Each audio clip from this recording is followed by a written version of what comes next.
Supreme court ఇచ్చినటువంటి ధర్మాసనం ఇచ్చినటువంటి తీర్పు వల్ల ఎంతో కాలంగా రెండు తెలుగు రాష్ట్రాల్లో ఉన్నటువంటి మాలలు మాదిగల మధ్య ఉన్నటువంటి ఏదైతే వైరుధ్యం ఉందో ఇంతటితోటి పులి స్టాప్ పెట్టాల్సినటువంటి అవసరం ఉంది.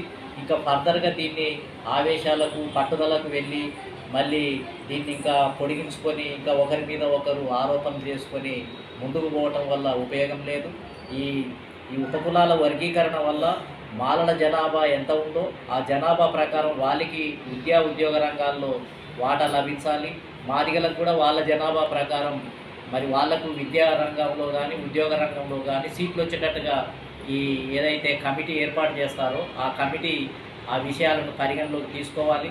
ఎవరి జనాభా ప్రకారం వాళ్లకు విద్యారంగంలో సీట్లు కానీ అదేవిధంగా ఉద్యోగాలలో కానీ లభించినప్పుడు ఇంకా ఇబ్బంది ఏమి లేదు. మాలలు అసంతృప్తిని వ్యక్తం చేయాల్సిన అవసరం లేదు, మాదిగల అసంతృప్తి వ్యక్తం చేయాల్సిన అవసరం లేదు.